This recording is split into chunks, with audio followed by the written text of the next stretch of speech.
সাম্য বলে একটা ছেলেকে এইভাবে ছুরিকাঘাতে হত্যা করা হলো। এগুলো আসলে পরিকল্পিত সব ঘটনা। একটা সমাজের মধ্যে বিশৃঙ্খলা সৃষ্টি করে ইউনূস সাহেবের সরকারকে একটা বিতর্কিত করার একটা অপপ্রয়াস। একটু মারপিট হতে পারতো বলে যে একটা ছেলেকে হত্যা করতে হবে। আমাদের মানসিকতা এতই খারাপ দিকে যাচ্ছে, আমি তো বলবো যে এটা মানসিকতার অভাব নয়, এটা এক ধরনের ষড়যন্ত্র। সাম্য হত্যাকাণ্ড ঘিরে ইন্টেরিয়াম ঢাবিকে শান্ত করতে না পারলে ভিন্ন কিছু ঘটবে, ষড়যন্ত্র চলছে। এখন যা শুনছি তাতে সরকারের প্রতি সমর্থন অব্যাহত থাকবে কিনা সেটা নিয়েও ভাবার বিষয় আছে।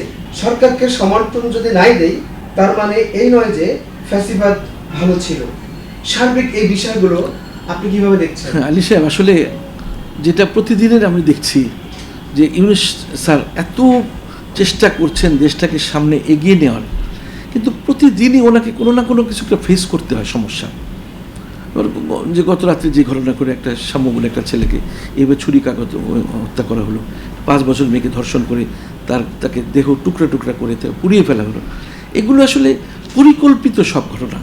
একটা সমাজের মধ্যে বিশৃঙ্খলা সৃষ্টি করে ইউনূস সাহেবের সরকারকে একটা বিতর্কিত করার একটা অপপ্রয়াস। না তো আপনি বলুন যে মানে কোনো কারণ ছাড়াই একটু হয়তো ঝগড়া ঝাঁটিত হতে পারে, একটু মারপিট হতে পারতো বলে যে একটা ছেলেকে হত্যা করতে হবে। আমাদের মানসিকতা এতই খারাপ দিকে যাচ্ছে, আমি তো বলবো যে এটা মানসিকতার অভাব নয়, এটা এক ধরনের ষড়যন্ত্র। ষড়যন্ত্র এই জন্য করা হচ্ছে, দেখেন ইউনূস স্যার ক্ষমতা বসার পর থেকে ওনাকে একটির পর একটি ষড়যন্ত্র ফেস করতে হচ্ছে। একটি দিনের জন্য উনি শান্তিতে দেশ শাসন করতে পারছেন না। প্রথমে দেখেন আনসার লীগ চলে আসলো, গার্মেন্টস লীগ চলে আসলো, ব্যাটারি চালিত রিক্সা লীগ চলে আসলো, তারপরে বিভিন্ন রকমের দাবি দাওয়া নিয়ে ছাত্ররা রাস্তা অবরোধ করছে। অর্থাৎ ওনাকে সবসময় একটা ব্যতিব্যস্ত রাখা। এইভাবে তো আসলে আমরা যেখানে দেশটাকে এই যে এত গরম, তীব্র গরমের দাবদাহে আমরা পড়ছি, আপনি লক্ষ্য করুন গত বছরে বা তার আগের বছর চিন্তা করুন, সেখানে কন্টিনিউয়াস লোডশেডিং থাকতো 2 ঘন্টা। আমরা খালি আতঙ্কে থাকতাম যে কখন আবার লোডশেডিং হয়, কখন লোডশেডিং হয়। কিন্তু আলহামদুলিল্লাহ এখন তো লোডশেডিং নেই। আমরা এত গরমের মধ্যে কিন্তু আরামে থাকছি, অ্যাটলিস্ট ফ্যানের নিচে তো থাকতে পারছি, বা যারা প্রিভিলেজ গ্রুপ তারা এসি নিচে থাকে, আরাম করছে। উনি অর্থনৈতিকভাবে দেশকে স্বাবলম্বী করছে, সামরিকভাবে দেশকে একটা মানে একটা শক্তিশালী দেশে পরিণত করতে যাচ্ছেন। লালমনিরহাটের মতো শক্তিশালী বিমানবন্দর আমরা তৈরি করতে যাচ্ছি। আমরা বিভিন্ন রকমের উন্নয়ন কর্মকাণ্ড যখন উনি চালাচ্ছেন, তখনই দেখা যাচ্ছে যে এরকম বিশৃঙ্খলা সৃষ্টি করে ওনার সরকারকে একটা অবস্থার মধ্যে, এমন একটা অবস্থা, নেতিবাচক অবস্থার মধ্যে ফেলে দেওয়া, যাতে মানুষ মনে করে আগেই তো ভালো ছিলাম। এটা তো মানে চরম একটা, আমি মনে করি যে মানে খুবই খারাপ কথা, খুবই, যে আমরা আগেই ভালো ছিলাম এই কথাটা যে না বলে, সেজন্য আমরা সবসময় চেষ্টা করি। আর আরেকটা ব্যাপার হচ্ছে, দেখেন এই যে সাবেক রাষ্ট্রপতি জোকার আব্দুল হামিদ, সে যে পালিয়ে গেল, কিভাবে পালিয়ে গেল? সে তো পালিয়ে যাওয়ার কথা না। এয়ারপোর্ট, স্বরাষ্ট্র উপদেষ্টা বলছেন, আমি সবসময় আপনার অনুষ্ঠানে বলছি যে এই স্বরাষ্ট্র উপদেষ্টাকে যতদিন না সরানো যাবে, যতদিন পর্যন্ত একটা উপযুক্ত দক্ষ স্বরাষ্ট্র উপদেষ্টাকে না নিয়োগ করা যাবে, ততক্ষণ পর্যন্ত এই দেশে শান্তি আসবে না। অর্থাৎ স্বরাষ্ট্র উপদেষ্টা এমন হওয়া উচিত, তার বডি ল্যাঙ্গুয়েজ, তার কথাবার্তার স্টাইল, সে অন্যরকম একটা থাকবে, সেখানে ভয়ে কাঁপবে দুর্বৃত্তরা, যা 10 বার চিন্তা করবে যে একটা দেশে বিশৃঙ্খলা সৃষ্টি করা যাবে না। উনি তো ঠিকমতো কথা বলতে জানে না, ঠিকমতো দাঁড়াতেও পারে না। উনি হয়তো কীভাবে আমাকে নিবে আমি জানি না, কিন্তু আমি একজন দক্ষ পুলিশ অফিসারের সন্তান হিসেবে আমি এই জিনিসটাকে, ওনার এই কর্মকাণ্ডকে মেনে নিতে পারছি না। উনি বলছেন যে উনি এই 2011 পরে কোনো দিন বিমানবন্দরে যাননি, উনি এই প্রথম ইমিগ্রেশন দেখতে আসলেন। এটা একটা কথা? একজন স্বরাষ্ট্র উপদেষ্টা প্রথমেই ইমিগ্রেশন ঘুরে দেয়, যেখানে আওয়ামী লীগের দুর্বৃত্তরা পালিয়ে যাচ্ছে বর্ডার দিয়ে, বর্ডার দিয়ে। উনি তো এয়ারপোর্ট ইমিগ্রেশন তো প্রথম দিনই ওনার ভিজিট করা উচিত ছিল। ওখানে গিয়ে তো স্ট্রিক্টলি মনিটর করা উচিত ওনার, যে কোনো লোক পালিয়ে যায় কিনা। আব্দুল হামিদের মতো চিহ্নিত একটা দুর্বৃত্ত, সে পালিয়ে গেল, সবাই তার চেহারা চিনে, যতই সে মাস্ক পরুক, লুঙ্গি পরে যাক, তাকে তো চেনাটা কোনো অসম্ভব না।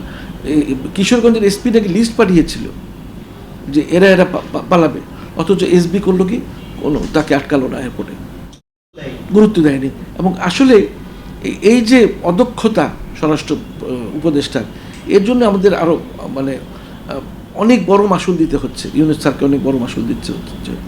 আর পুলিশ বাহিনীকে কেন আমরা এখনও শক্তিশালী করতে পারলাম না? প্রায় 9-10 মাসের দিকে তো হয়ে গেল, পুলিশ বাহিনী এখনও কেন লুকিয়ে থাকে? আমি তো মাঝে মাঝে তাদের ডেকে জিজ্ঞেস করি, বলে আমরা ভয় পাই। তাদের ভয় আমরা দূর করতে পারছি না কেন? এটা একটা প্রশ্ন।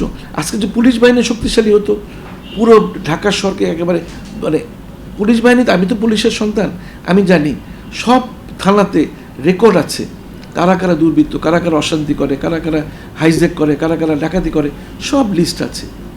পুলিশ বাহিনীকে যদি শক্তিশালী করতে পারতাম আমরা, এই দুর্বৃত্তগুলি ধরে, এর সামনে ঈদ আসতেছে, আরও হয়তো আরও চিন্তায় রাহাজানি আরও বাড়িয়ে দেবে। আওয়ামী লীগের হাতে প্রচুর পয়সা, তারা ইচ্ছা করে দেশে একটা বিশৃঙ্খলা সৃষ্টি করবে। অনেক আজকে আমাকে বলে, স্যার আপনি তো ইউনূস স্যারের পক্ষে এত কথা বলেন, কিন্তু যেভাবে হাইজ্যাক চলছে, ধর্ষণ চলছে, আপনি তো এগুলোর তো কিছু ব্যবস্থা আপনি ওনাকে বলছেন না।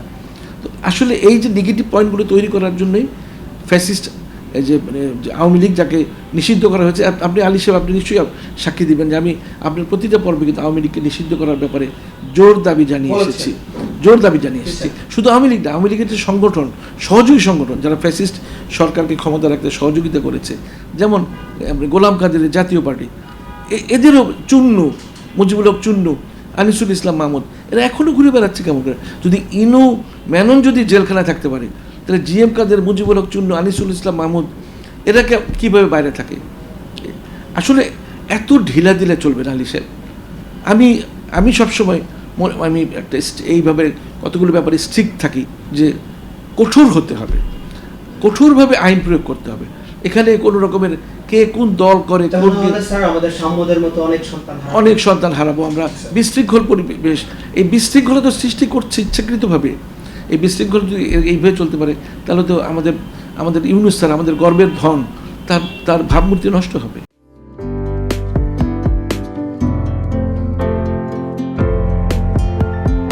পহেলা জানুয়ারি 2025 ইউটিউব জার্নালিজমের অগ্রদূত changetv.press 6 বছর পেরিয়ে পা রাখল গর্বিত আমি অত্যন্ত আনন্দিত হলাম যে চেঞ্জ টিভি আগামী কয়েকদিনের মধ্যেই 6 বছর পূর্ণ করবে। আর হাঁটি হাঁটি পা পা করে চলা শুরু করে এখন সে বেশ দৌড়াদৌড়ি করছে বলা যেতে পারে।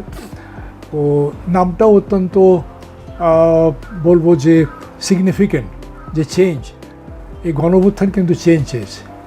সেই হিসেবে তোমার টেলিভিশনের, তোমার এই চ্যানেলের নামের একটা যথেষ্ট মিল পাওয়া যায়। আমার প্রত্যাশা যে এই গণঅভ্যুত্থানের যে প্রত্যাশা, যে আশা আকাঙ্ক্ষা, চেঞ্জ টিভি সেটিকে এগিয়ে নিয়ে যাবে। তোমাকে শুভেচ্ছা। চেঞ্জ টিভি যারা সম্পৃক্ত আছেন, যারা কর্মী আছেন, সামনে পেছনে সকলকে আমার শুভেচ্ছা। changetv.press, এক ফোঁটা হলুদও নেই। Online TV channel change TV 6 বছর ধরে ওনারা কাজ করে যাচ্ছেন। ইতিমধ্যে জনগণের হৃদয়ে স্থান করে নিয়েছেন। প্রায় 22 লাখ সাবস্ক্রাইবার আছে। আর যে কোনো অনুষ্ঠান 10 লাখের মতো মানুষ এটা প্রতিদিন মানুষ দেখে থাকে। আমিও এই চ্যানেল নিয়মিত দেখি। তো চেঞ্জ টিভির পক্ষে আমির মোমিনুল মানিক সাহেবের উপস্থাপনা, প্রশ্নের ধরন, এগুলো জনগণ দেখতে চায়, শুনতে চায়। আমি চেঞ্জ টিভির উত্তরোত্তর সমৃদ্ধি কামনা করছি। changetv.press, এক ফোঁটা হলুদও নেই। চেঞ্জ টিভি, তো আমি তাদেরকে আমার অসংখ্য শুভেচ্ছা জানাচ্ছি, কারণ তারা যে ভূমিকা রেখেছে এই সময়, একটা কঠিন সময় ছিল, সেটাতে যেমন ভূমিকা রেখেছে, এমনকি 5ই আগস্টের পরে নতুন বাংলাদেশেও তারা তাদের সেই তীক্ষ্ণ একটা সমালোচনামূলক এবং যেটাকে আমি গঠনমূলক বলবো সেরকম একটা ভূমিকা রাখছেন। তো সেক্ষেত্রে আমরা মনে করি যে এই ভূমিকা আমাদের দরকার, আমরা চাই এটা থাকুক এবং আরও যেন সমৃদ্ধ হয়। নতুন বাংলাদেশ নির্মাণে আমরা চাই যে চেঞ্জ টিভি এই যে সমালোচনাগুলো করছে বা যেগুলো আমরা তুলে ধরছেন, সেটা এমন করে করবেন যেন আমরা সেখান থেকে শিখতে পারি এবং সবাই মিলে যেন আমরা নতুন বাংলাদেশকে সত্যিকার অর্থে বৈষম্য বিহীন একটা সমাজ গড়ে তুলতে পারি, সেটা আপনারা সহজ চেষ্টা করবেন।